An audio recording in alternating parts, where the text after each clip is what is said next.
Hello and welcome to Express News. In the next half an hour, we'll get you all the latest news and updates. My name is Abhishek Mahajan. Let's start with our top story. Prime Minister Narendra Modi held a virtual summit with the Prime Minister of the Netherlands, Mark Rutte. The summit followed the recent victory of PM Rutte in the parliamentary elections. PM Modi said our partnership is based on shared values of democracy and rule of law. Our approach towards challenges like climate change, terrorism, pandemic is similar. We are also developing convergence in new areas like Indo-Pacific, resilient supply chains and global digital governance. Netherlands PM Mark Rutte applauded India for the Vaccine Maitri program and also congratulated India on its election as a non-permanent member of the UNSC and said, in our view, India is an obvious candidate for a permanent seat of an expanded council. Prime Minister Narendra Modi released the Hindi translation of the book Odisha Itihas written by Utkal Keshri, Dr. Hare Krishna Mehtab. The book, available in Odia and English so far, has been translated into Hindi by Shankar Lal Purohit. While speaking on the occasion, the Prime Minister recalled that about 1.5 years ago, the country celebrated 120th birth anniversary of Utkal Keshri, Dr. Hare Krishna Mehtab. Dedicating the Hindi edition of his famous Odisha Itihas, PM said that it is important that diverse and comprehensive history of Odisha should reach people of the country.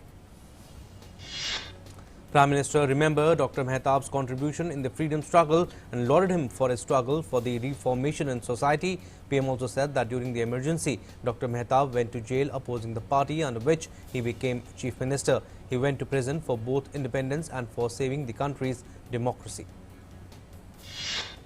The Prime Minister noted Dr. Mehtab's important role in Indian History Congress and taking history of Odisha to national platform. His contribution made possible museum archives and archaeology sections in Odisha. The Prime Minister stressed the need for much wider study of history. He said history should not only be a lesson of the past but should also mirror the future. Country is keeping this in focus while celebrating Azadi Ka Amrit Mahotsav and enlivening the history of our freedom struggle. The Prime Minister said that history of Odisha represents the historical strength of entire India. The strength reflected in the histories connected with the present and future possibilities and work as a guide for us. The Prime Minister called for taking the history of Odisha and its grandeur to all parts of the world. He made a call for making the Azadi Ka Amrit Mahotsav a truly people's movement and expressed that this campaign will lead to the flow of similar energy as was witnessed during the independence struggle. In Jammu and Kashmir, 7 terrorists were gunned down by security forces in 2 different encounters in South Kashmir within 24 hours. Both the ongoing operations at Shopian and Tral are over. 7 AK and 2 pistols recovered. Both the terrorist groups are from the same outfit. In the first encounter, 5 terrorists were killed in Shopian town after a joint team of J&K police and security forces launched a search operation on Thursday on the basis of specific input about the presence of terrorists in the town. In another encounter, 2 terrorists among terror outfit Ansar Ghazwat-ul-Hind chief Imtiaz Shah were killed at Nobuk Tral in Avantipora area of South Kashmir's Pulwama district this morning. India and China are holding the 11th round of talks at Chushul in eastern Ladakh on Indian side. Corps commander of both the countries are discussing disengagement from remaining friction points in the region. Indian delegation led by Fire and Fury Corps Commander Lieutenant General PGK Menon. The Corps Commander level talks focusing on other friction points like Gogra, Hot Springs and Depsang Plains in Ladakh. On Thursday, China said there will be no delay in talks with India to discuss disengagement of troops from eastern Ladakh. Defence Minister Rajnath Singh held bilateral meeting with Defence Minister of Kazakhstan, Lieutenant General Nurlan Yermekbayev in New Delhi today. Both sides reviewed the full range of bilateral defence ties and deliberated on ways to enhance cooperation in all fields pertaining to security and defence. Kazakhstan Defence Minister is in India on a 4-day visit from April 7 to April 10th. The 2 ministers had last met in Moscow on 5th September last year on the sidelines of Shanghai Cooperation Organization Defence Ministers meeting. Earlier today, Defence Minister of Kazakhstan was accorded the Tri-Service Guard of Honour at Vigyan Bhavan, New Delhi. Defence Minister Rajnath Singh was also present. Defence Minister of Kazakhstan also visited National War Memorial, Delhi. He laid wreath and paid homage at the War Memorial in Delhi. Union Health Minister Dr. Harshvardhan chaired the 24th high-level group of ministers meeting to review COVID-19 situation and vaccine drive in the country. He said more than 9 crore 43 lakh of vaccine doses have been administered so far, while India recorded single-day vaccination of 43 lakh doses in last week, marking highest in the world. The cumulative number of COVID-19 vaccine doses administered in the country has crossed 9.43 crore today. Cumulatively, 9 crore 43 lakh 34,262 vaccine doses have been administered through 14 lakh 28,500 sessions as per the provisional report till 7 a.m. today. 8 states account for 60% of the total doses given so far in the country. Over 36 lakh vaccination doses were administered in the last 24 hours. As on day 83 of the vaccination drive, 36,91,511 vaccine doses were given. India continues to remain at the top with an average of 37,94,328 doses administered per day. India's daily new cases continue to rise. 1,31,968 new cases were registered in the last 24 hours. Maharashtra has reported the highest daily new cases at 56,286. It is followed by Chhattisgarh with 10,652, while Uttar Pradesh reported 8,474 new cases. India's total active caseload has reached 9,79,608. It now comprises 7.50% of the country's total positive cases. A net incline of 69,289 cases recorded from the total active caseload in the last 24 hours. India's cumulative recoveries stand at 1 crore 19 lakh 13,292 today. The national recovery rate is 91.22%. 61,899 recoveries were registered in the last 24 hours. The 30-share Sensex today slipped 154.89 points or 0.31% to end at 49,591.32. The broader NSE Nifty also fell by 38.95 points or 0.26% to close at 14,834.85. Gold prices gained rupees 97 to rupees 46,257 per 10 gram in the national capital on Friday, according to HDFC Securities. However, silver dipped rupees 275 to rupees 66,253 per kg from rupees 66,528 per kg in the previous trade. The Indian rupee on Friday fell 15 paise to end at 74.73 against the US dollar. International oil benchmark Brent crude was trading 0.27% lower at USD 63.03 per barrel. The provisional direct tax collections for the financial year 2020 and 2021 show a growth of almost 5% at 9.45 lakh crore rupees. These collections have shown an upswing despite the inherent challenges confronting the economy due to COVID-19 pandemic. On the other hand, advanced tax collections for financial year 2020 and 2021 stand at 4.95 lakh crore rupees, a growth of about 6.7%. Meanwhile, refunds amounting to 2.61 lakh crore rupees were issued in the financial year 2020 and 2021. The centre on Friday directed fertilizer companies not to increase the maximum retail price of non-urea fertilizers such as DAP and asked them to sell at old rates. Over 13 crore 46 lakh people have been tested positive for COVID-19 globally, while more than 10 crore 86 lakh have recovered from the coronavirus. The virus has so far claimed more than 29 lakh 18,000 lives globally. The United States continues to be the worst affected country by the COVID-19 pandemic. More than 3 crore 16 lakh people have tested positive for the coronavirus in the US so far. Over 5 lakh 72,000 people have died of the COVID-19 in the US.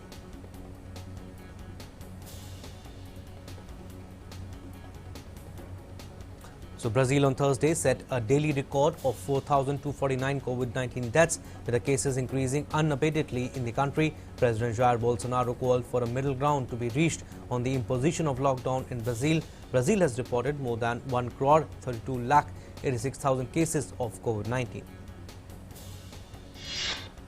AstraZeneca's COVID-19 vaccine woes continue as more countries announce to limit the use of vaccine shots. Australia and Philippines have now limited the use of AstraZeneca after Spain and Italy had already restricted the use of AstraZeneca to people aged over 60. Australia has doubled its order of the Pfizer Inc. COVID-19 vaccine. Australian Prime Minister Scott Morrison has said local health authorities have changed their recommendation to say the country's nearly 12 million people aged under 50 should take the Pfizer product instead of AstraZeneca. Portugal and the Netherlands also said they will limit the use of AstraZeneca COVID-19 vaccine to people above age 60 following rare cases of blood clots. The African Union says it is now exploring options with Johnson & Johnson having dropped plans to buy AstraZeneca's vaccine.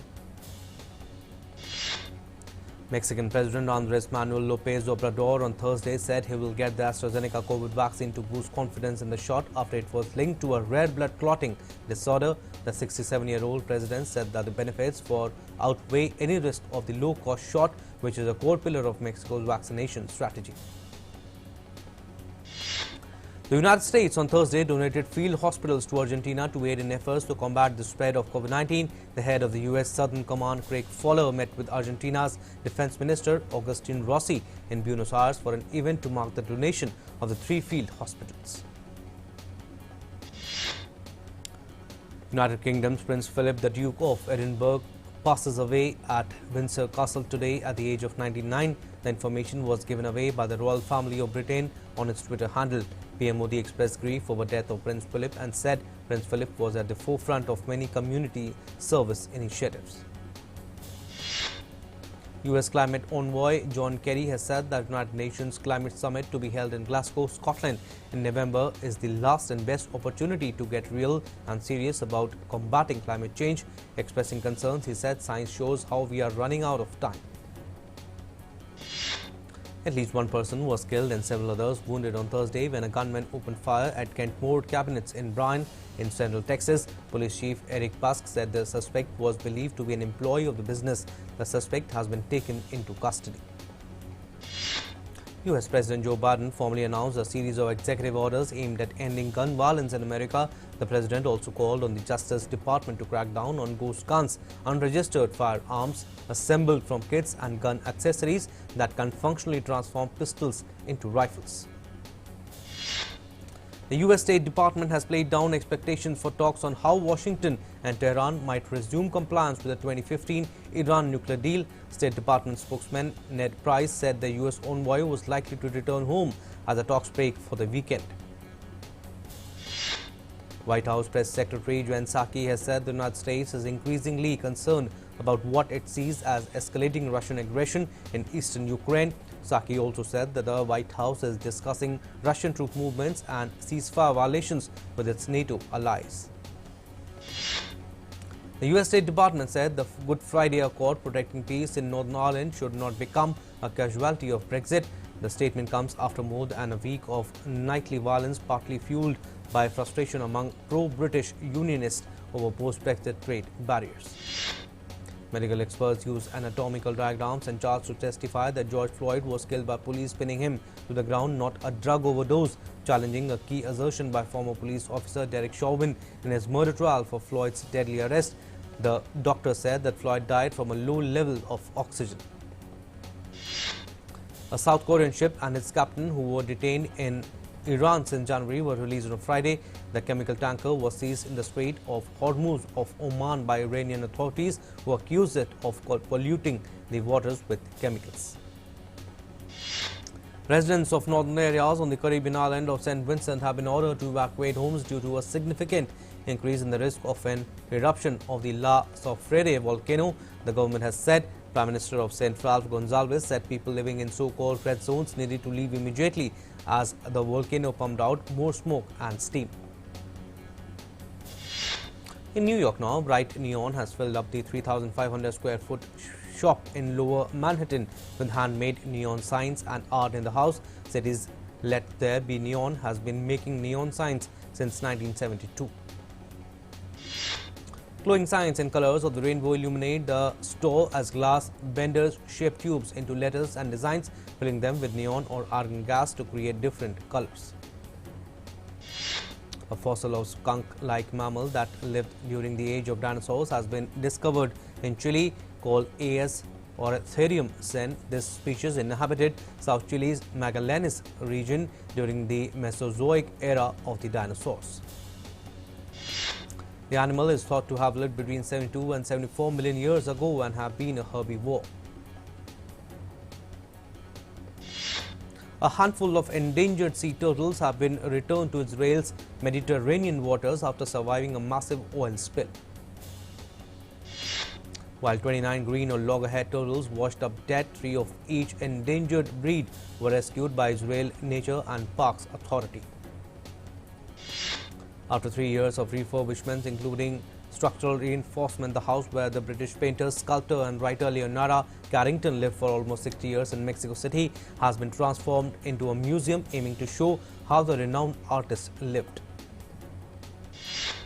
The townhouse in the Roma neighborhood was inhabited by the Weiss Carrington family for more than 60 years, and the artist lived there until her death in 2011.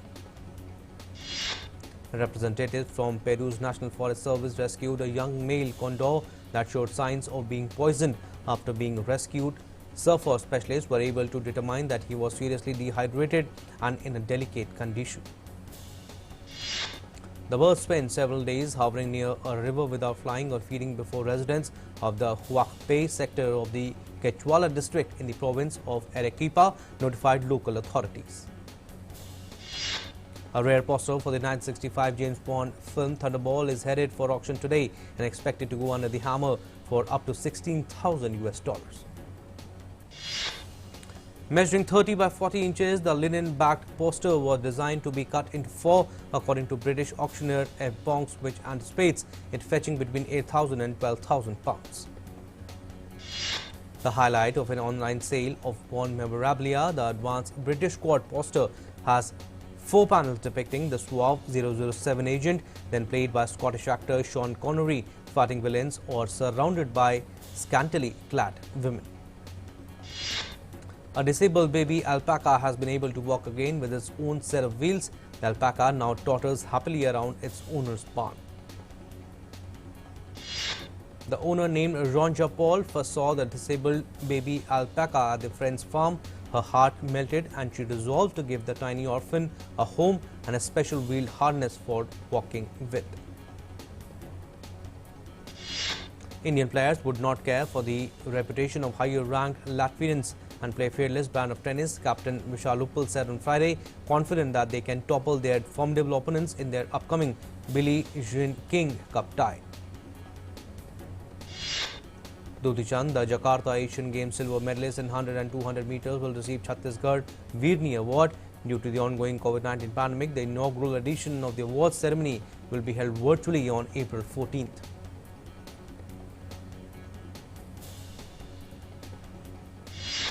The IPL 2021 begins today with a blockbuster clash between Mumbai Indians and Royal Challengers Bangalore. The tournament has over the years been enriched by some superlative performances by Indian cricket's biggest superstar, Virat Kohli. Pat Cummins was all praise for India's young opening batsman Shubman Gill. The Australian fast bowler and said Gill are sharing a dressing room at Kolkata Knight Riders in the Indian Premier League. Royal Challengers Bangalore captain Virat Kohli said that he sees a different energy in Glenn Maxwell ahead of the new Indian Premier League season. Justin Rose was struggling with the back issues a month ago. Now his big worry is managing expectations after seizing a 4-stroke lead in Thursday's first round of the Masters. Arsenal manager Mikel Arteta said he has no doubts about his team's mentality despite conceding a stoppage time equalizer to Slavia Prague in the Europa League on Thursday and was confident of getting the result they need to advance in the away leg. Manchester United continued their fine form in the UEFA Europa League with a 2-0 win away at Granada in the first leg of their quarter-final clash. Thomas Holt's injury time header saw Slavia Prague earn a 1-1 draw at Arsenal in the first leg of the Europa League quarter-final. Substitute Nicolas Pepe thought he had earned the Gunners a slender quarter-final first leg advantage when he broke the deadlock in the 86th minute.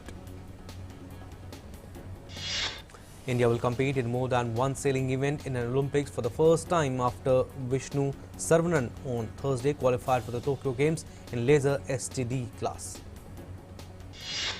Later in the day, the count went up to 3 events as KC Ganpati Varun Thakur earned their spot in the 49 ER class event.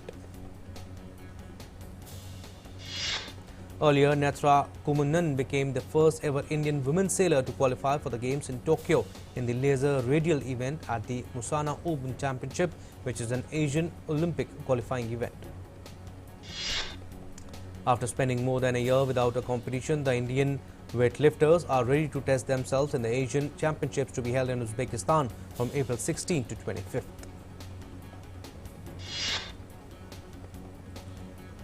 While Swansea City and Birmingham Football Club had earlier announced that their players will boycott social media over the racist abuse sent on the platforms, Rangers Football Club joined in the cause to become the first club in Scotland to boycott social media in response to online abuse and discrimination.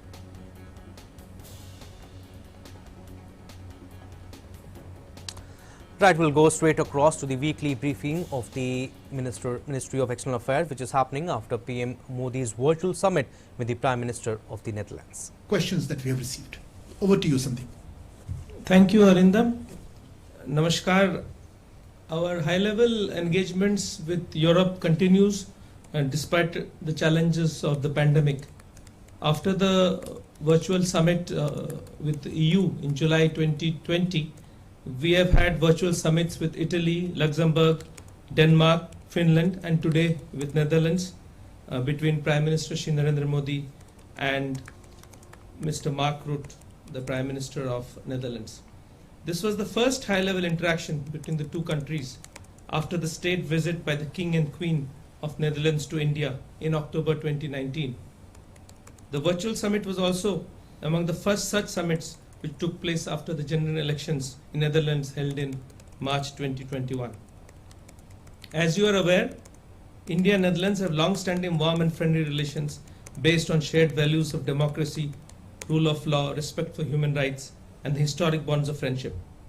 Both leaders reaffirmed their commitment to further strengthen the bilateral ties, in particular sectors of trade and investment, water management, agriculture, food processing, smart cities and urban mobility, science and technology, renewable energy, public health, and space.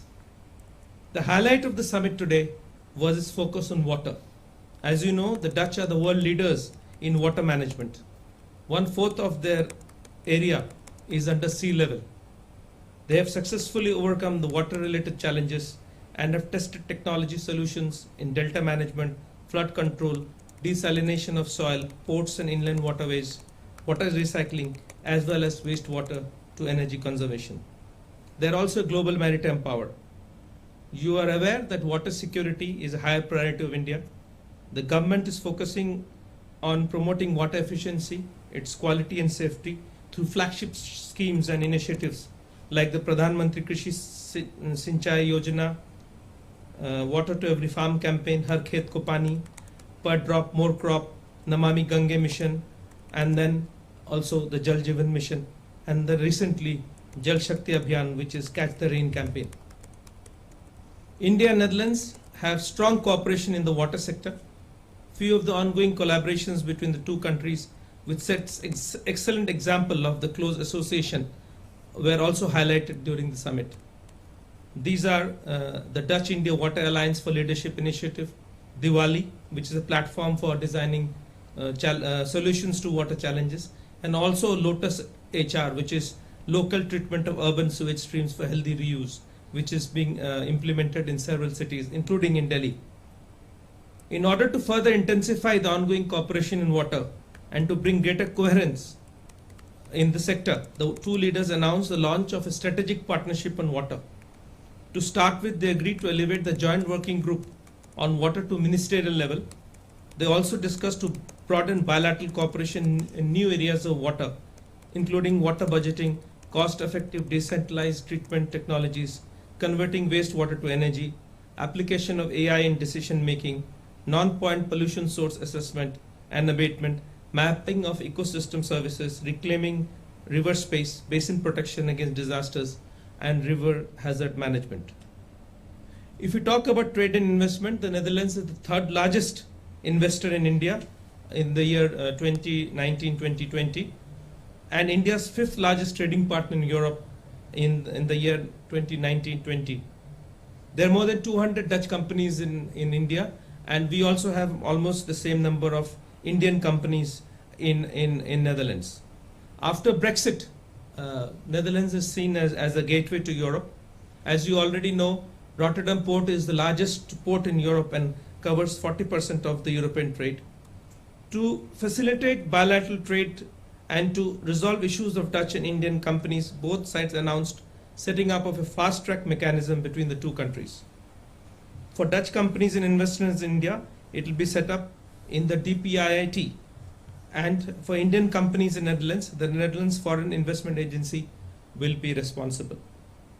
The two leaders also discussed the ongoing collaboration in agriculture, urban development and space. They reiterated that commitment to successfully complete the establishment of centers of excellence sanctioned under the Indo-Dutch Joint Plan on Agriculture, and demonstrated joint ambition to set up 25 more centers of excellence by the year 2025. On this occasion, they also acknowledged the finalization of the MOU between the Indian Institute of Space, Science and Technology and Delft University of Technology, Netherlands, for mutual cooperation. Prime Minister also suggested cooperation between India and Netherlands in millets, because in 2023 we will be commemorating the year of the millet, and suggested establishment of a joint working group in this area. Coming to regional and global issues, the two prime ministers reaffirmed the commitment to multilateralism and agreed to work together towards challenges of climate change, counterterrorism, SDGs and pandemic. They also discussed new areas of convergence like the Indo-Pacific, resilient supply chains and global digital governance. Prime Minister invited Dutch investment in the productivity-linked investment incentive scheme, which has been recently launched by the Government of India. As you are aware, the Netherlands is the third country in Europe after Germany and France to come up with its Indo-Pacific guidelines. The two leaders emphasized on the close convergence between each other's vision for a free, open and inclusive Indo-Pacific. They agreed to work together with regional bodies to support maritime security, rule of law, freedom of navigation, overflight and rules-based international order. They also discussed climate change. Netherlands is already a member of the International Solar Alliance and CDRI, and India is co-convener of the Global Commission on Climate Adaptation led by Netherlands. They agreed to work closely in these platforms to strengthen resilience and reduce vulnerability to climate change.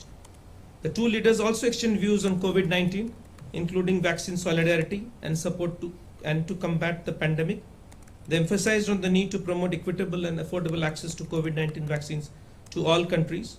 The Prime Minister of Netherlands welcomed India's Vaccine Maitri program, and they also agreed to collaborate on joint development of vaccines. A group of Indian engineers are already in Netherlands to be soon part of the vaccine hub and to discuss technology transfer in vaccine production. The virtual summit aimed to further deepen multifaceted bilateral cooperation between India and Netherlands. Prime Minister Rutte invited Prime Minister Modi to visit Netherlands. The two leaders also agreed to discuss or meet in the next interaction at the India-EU leaders meeting to take place in May 2021. A joint statement on the virtual summit has been released, and we have also released a press account which will be there on MEA's website. I will end by saying that the meeting was very cordial and there was a lot of bonhomie, and Prime Minister Rutte said on many occasions that it was a difficult choice for him to select which ideas and which topics to talk about, because there was so much happening between India and Netherlands. He also expressed his desire to physically meet Prime Minister at an early date. Thank you. Thank you, Sandeep, for a very comprehensive overview of today's virtual summit. You've touched upon various topics, and we also have some questions. Let me begin with water, which you highlighted. We have Dipanjan from ET. What are the plans of India and Netherlands to form a mechanism on water partnership, and how will it benefit the Jal Shakti Abhiyan? Razaul from HT asks, was there discussion on new initiatives for water management? We also have related to that Clean Ganga project. Huma from Financial Express asks, what is the status of cleaning the Ganga project? Pranay from ABP asks, Bharat और Netherlands के बीच गंगा के शुद्धिकरण और कृषि के लिए पानी की आपूर्ति के लिए DST NWO के बीच तकनीकी सहयोग का एक अहम समझौता हुआ था। बीते साल कोरोना महामारी के बाद इसके तहत आयोजित किए जाने वाले क्रियाकलाप रद्द कर दिए गए थे। इस परियोजना की मौजूदा स्थिति क्या है और इस पर दोनों देश कब तक ऐसा काम करने की स्थिति में पहुंच सकेंगे जिसका जमीन पर बदलाव नजर आ सके? I'm very happy that there were so many questions on water because as you may have noticed, the two leaders agreed to elevate our water relationship to a strategic partnership on water. So as we are aware, Netherlands is a powerhouse as far as water technologies is concerned. Whether it is wastewater, green water, grey water, black water, they seem to be in every domain related to water. And there is a lot of interaction and cooperation between India and Netherlands in the water sector, whether it is through DST-led scientific research programs, whether it is through educational institutions like the Indian Institute of Hydrology, or with the Ministry of Water Resources, or with state governments, or on urban water management, or on use of water in agriculture. So there was diverse cooperation in the water sector. What the two sides agreed is that to bring coherence into our cooperation in the water sector, the first thing that they agreed to do is to elevate the JWG on water to the ministerial level. So that will allow different streams to come together under a minister of water resources, Jal Shakti Mantri, and then there his counterpart on the Netherlands side, and then we will try to bring coherence into the water sector. So I would just reiterate that there was a lot of discussion on water, and I think in the coming months when we are coming up with a strategy, there will be a process related strategy, and there will be a pillar and elements in the strategy of where all we will use Dutch expertise to strengthen our water management in the country. Pranay का सवाल कृषि पे था, तो उसमें 7 centre of excellence स्थापित करने की बात हुई थी। 3 स्थापित हो गए हैं, और जैसा कि हमने पहले बताया, इस शिखर वार्ता में ये निर्णय लिया गया कि 2025 तक हम 25 इस तरीके के सेंटर ऑफ एक्सेलेंस स्थापित करेंगे। And in centres of excellence में पानी के प्रबंध को लेके बहुत काम होगा, और कैसे कम निवेश से हम ज़्यादा उत्पादन पा पाएंगे कृषि के क्षेत्र में। तो ये कार्यक्रम काफ़ी लोकप्रिय है, और हम ये लाजमी है कि कोविड के चलते इसमें थोड़ी सी रुकावट आ गई थी, लेकिन जैसे सिचुएशन में सुधार आएगा हम इस पे और काम करेंगे। Thank you, Sandeep. Moving on to a related area of agriculture and dairy products, Maha from CNN News 18 asks, in the field of agriculture, is there anything that Netherlands believes it can share as far as best practices are concerned to improve yield, distribution, and farmers' incomes? Huma from Financial Express asks, did the two countries talk about cooperation in the agri and dairy sector? Again, very relevant. Right, so this was the briefing of the MEA. Mr. Sandeep Chakrabarti said high-level engagement with Europe continues, and briefed about the India-Netherlands summit also. He said first such summit after the general elections in Netherlands. The highlight of summit was water. They have overcome the water challenges, and also two leaders announced a strategic cooperation on water, discuss new areas of convergence, that's what he said, and discuss climate change, also exchange views on COVID-19, and President of Netherlands, Prime Minister of Netherlands welcomed India's vaccine Maitri. Well, that's all we have in this news bulletin. Stay tuned for more news and updates. But let us remind you before we go, do remember to wear mask whenever you step out of your house.